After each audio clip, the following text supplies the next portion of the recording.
추석 연휴 기간에도 변함없이 기도의 자리에 나오신 여러분들에게 하나님의 은혜와 복이 더욱 충만히 임하기를 주님의 이름으로 축복합니다. 코로나 바이러스의 여파로 우리의 일상에 많은 변화가 찾아왔습니다. 오늘 이렇게 추석 연휴를 지나고 있는데요. 이 추석날의 풍경도 많이 바뀐 것 같습니다. 완화된 거리두기 지침이 내려오긴 했지만 예전처럼 온 가족이 함께 모여서 함께 웃고 떠들면서 왁자지껄한 추석 명절을 보내지는 못하는 현실입니다. 그런데 추석날의 풍경이 많이 달라지긴 했지만 한 가지 추석과 같은 명절이 되면 변함없이 마주하게 되는 것이 있습니다. 그것은 바로 가족 구원에 대한 고민입니다. 이 가족 구원에 대한 고민은 평소에도 늘 우리 가슴을 짓누르는 것이지만 명절이 되면, 오늘 같은 명절이 되면 더 무겁게 느껴집니다. 믿지 않는 가족과 친척들을 만날 때마다 안타까운 마음이 듭니다. 제사 문제가 나올 때마다 많은 갈등과 어려움이 있습니다.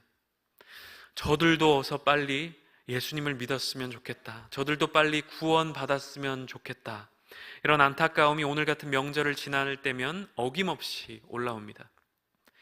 그러나 좀처럼 그들에게 복음을 전하는 일은 쉽지 않습니다.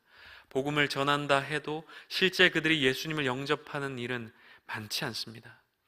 가족 구원의 문제는 참 어려운 일입니다. 어떤 분들은 10년, 20년, 30년, 아니 평생을 이 문제로 씨름해 오신 분들도 계십니다.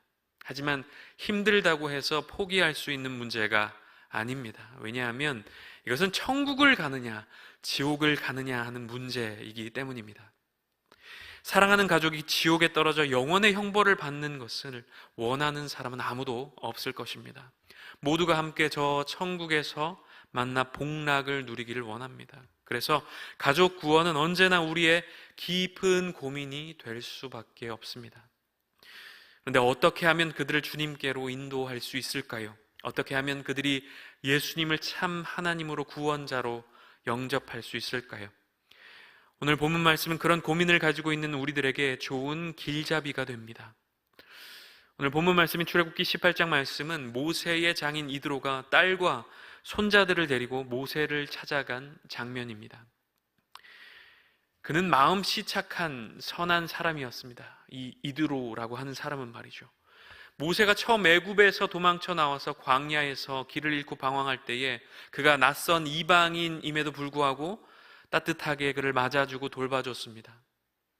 모세가 하나님의 뜻을 따라 홀로 애굽에 가게 됐을 때도 이드로가 이 남은 가족들을 돌보아 주었습니다. 그는 인간적으로 이렇게 참 너무너무나도 따뜻하고 좋은 사람이었습니다. 그러나 그에게 한 가지 치명적인 문제가 있었습니다. 그것은 그가 미디안의 제사장이었다는 것입니다. 미디안의 제사장이라고 하는 것은 이방신을 숭배하는 신자일 뿐만 아니라 제사의 집행자라는 것을 의미합니다. 여러분, 우리 주변에도, 우리 가족 중에도 이런 분들이 꼭 있습니다. 인격적이고 예의 바르고 반듯하고 참 사람이 괜찮은데 도무지 하나님을 믿지 않는 겁니다. 딱 예수님만 믿으면 좋겠는데 이 문턱을 넘어서는 것이 참 어렵습니다. 여러분, 그런데 어느 날 이드로가 모세에 대한 소식을 듣게 됩니다. 이스라엘 백성들이 애굽을 탈출했다는 것입니다. 이것은 이드로가 가진 상식으로는 도저히 있을 수 없는 일이었습니다. 그 어느 누구도 어떤 민족도 그 강력한 바로의 손아귀에서 벗어날 수 없다고 여겼기 때문입니다. 그런데 모세가 믿는 여호와 하나님께서 그들의 걸음을 인도하셨고 놀라운 기적들을 행하시며 그 백성을 구원해 내셨다는 그 소문을 듣게 된 것입니다. 이에 이드로는 딸 십보라와 손자 둘을 데리고 모세가 이스라엘 백성들과 함께 진치고 있었던 시내산으로 찾아갔던 것입니다. 가족들이 온다는 소식에 모세도 기쁜 마음으로 한 걸음에 달려가서 그들을 반깁니다. 모세와 가족들은 장막 안에 들어가서 그동안 못다한 이야기들을 나눴습니다. 그곳에서 모세는 하나님의 구원 역사를 더 구체적으로 들려주었습니다. 하나님께서 어떻게 이 백성을 이끄시고 인도하셨는지, 어떤 사건들이 있었는지를 알려주었습니다. 오늘 본문의 8절 말씀입니다. 모세가 여호와께서 이스라엘을 위하여 바로와 애굽 사람에게 행하신 모든 일과 길에서 그들이 당한 모든 고난과 여호와께서 그들을 구원하신 일을 다 그 장인에게 말하매. 10가지 재앙과 홍해를 건넜던 일과 광야에서 만나와 메추라기를 먹이셨던 일, 반석에서 물이 나게 하시며 아말렉 전투에서 승리케 하신 일 등 하나님께서 어떻게 역사하셨는지 그 기적들을 이 장인에게 간증했던 것입니다. 이 이야기를 들은 이드로의 반응은 참으로 놀라웠습니다. 9절 말씀에 보면 이드로는 가장 먼저 이 구원의 소식을 듣고 기뻐했다고 합니다. 여호와 하나님을 향한 마음에 큰 변화가 임한 것입니다. 그는 미디안의 제사장이었습니다. 이방신을 섬기는 자였습니다. 그런데 이어서 10절 말씀에 보면 그가 여호와를 찬송하고 있는 것을 볼 수 있습니다. 11절 말씀에도 이와 같이 말씀합니다. 이제 내가 알았도다. 이제 내가 알았도다. 여호와는 모든 신보다 크심으로 이스라엘에게 교만하게 행하는 그들을 이기셨도다 하고. 여러분, 이드로는 어떤 사람이라고 했습니까? 그는 미디안의 제사장이었습니다. 이방신을 섬기던 사람이었습니다. 지금으로 치자면 완전히 다른 종교를 가진 사람이었던 것입니다. 그러니까 불교 신자가, 이슬람 신자가 여호와 하나님을 찬송하고 그분이 참 신이라고 하는 것을 고백하고 있는 것입니다. 참 놀라운 일이 아닐 수가 없습니다. 이방신의 제사장이었던 그는 지금 이제 내가 알았도다, 이제 내가 알았도다 그렇게 고백하고 있는 것입니다. 그전에는 몰랐는데 이제는 알겠다는 겁니다. 뭘 알겠다는 것입니까? 여호와 하나님이 모든 신 위에 크신 왕이라는 사실을 알겠다는 것입니다. 여러분 한번 보십시오. 그의 심령에 전격적인 변화가 임했음을 알 수 있습니다. 어떻게 그의 마음이 바뀌게 되었던 것일까요? 무엇이 그의 심령을 뒤집어 놓은 것일까요? 애굽을 탈출해 시내의 산에 진치고 있었던 이스라엘 백성들의 모습은 하나님 구원 역사의 분명한 증거였습니다. 불가능이 가능케 된 역사의 현장을 바라보면서 또 모세의 구체적인 이 진술을 전해 들으면서 이드로는 살아계신 하나님을 인정하지 않을 수가 없었습니다.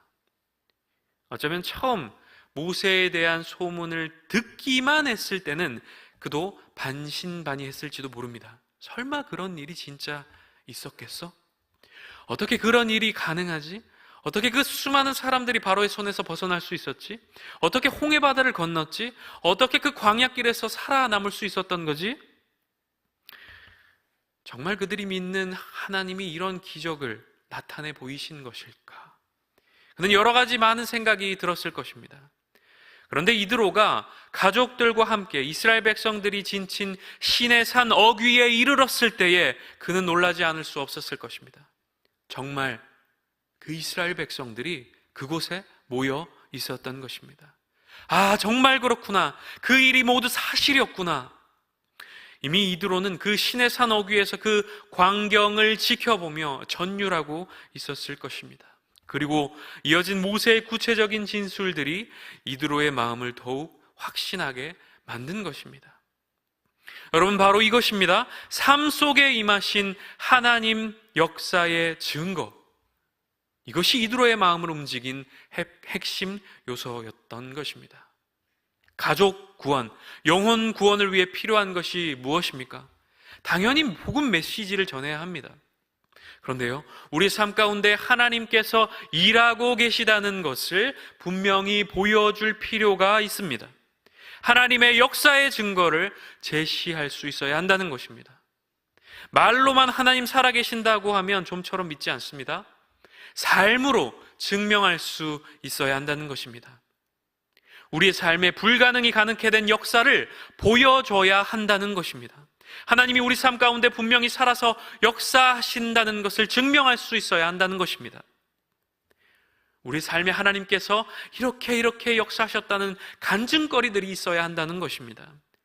우리의 삶이 증거가 돼야 한다는 것입니다.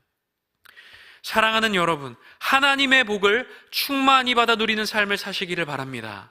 영적인 복뿐만 아니라 건강의 복, 자녀의 복, 물질의 복도 충만히 받아 누리시기를 주님의 이름으로 축복합니다. 여러분의 삶 가운데 문제가 해결되고 불가능이 가능케 되는 놀라운 역사가 일어나기를 주님의 이름으로 축원합니다. 여러분, 그렇게 하나님의 역사를 경험하는 삶을 사시기를 바랍니다.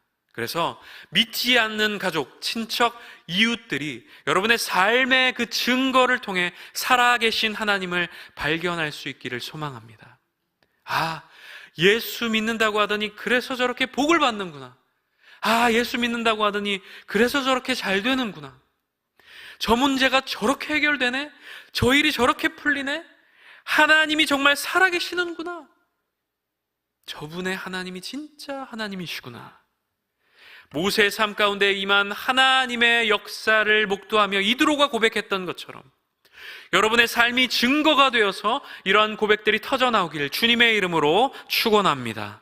더불어 우리의 삶의 태도와 모습으로 하나님의 살아계심을 드러낼 수 있어야 합니다. 우리의 인격과 성품의 변화도 하나님의 역사의 결과물입니다. 예수님을 닮은 성품으로 우리는 사랑과 섬김의 삶을 살아갈 수 있어야 합니다. 우리가 주일 말씀에서 들었던 것처럼 이렇게 추석 같은 명절이 되면 더더욱 다른 이들보다 더 마음을 쓰고 다른 이들에게 정성을 기울여야 합니다. 10,000원이라도 더 좋은 선물을 드리고 먼저 가서 더 도와드리고 해야 합니다. 그 모습을 바라보며 믿지 않는 이들이 우리를 연단하신 하나님의 손길을 경험하게 되는 것입니다. 이렇게 우리의 삶이 하나님을 드러내는 증거가 되어야 합니다. 축복의 삶, 변화의 삶을 통해 하나님께서 우리의 삶 가운데 역사하신다는 사실을 분명하게 드러내야 하는 것입니다. 그런데 그러기 위해서 꼭 필요한 것이 있습니다. 그것은 바로 기도입니다. 모세는 기도의 사람이었습니다. 이스라엘 백성들의 구원을 위해서 계속해서 기도했습니다. 아말렉과의 전투에서도 전력 투구하며 기도했습니다. 이렇게 기도할 때 모세는 하나님의 기적, 하나님의 구원 역사를 체험했습니다. 마태복음 7장 7절 8절 말씀입니다. 구하라 그리하면 너희에게 주실 것이요 찾으라 그리하면 찾아낼 것이요 문을 두드리라 그리하면 너희에게 열릴 것이니 구하는 이마다 받을 것이요 찾는 이는 찾아낼 것이요 두드리는 이에게는 열릴 것이니라. 아멘. 예레미야 29장 12절 말씀입니다. 너희는 내게 부르짖으며 와서 내게 기도하면 내가 너희를 들을 것이요. 아멘. 여러분, 오늘 이 아침에도 주님 앞에 기도하고 간구합시다. 우리의 삶에 주님의 놀라운 기적의 역사를 나타내 보여 주시옵소서. 그 삶이 하나님을 드러내는 증거가 되어 믿지 않는 우리 가족들, 친척들, 이웃들이 살아계신 하나님을 인정하고 이제 내가 알았도다 고백하며 주님께로 돌아오게 해 주시옵소서. 우리가 간절히 구하고 찾으며 두드릴 때에 우리 하나님 아버지께서 그 기도를 들으시고 응답하시는 놀라운 은혜의 역사가 일어날 줄로 믿습니다. 기도하겠습니다.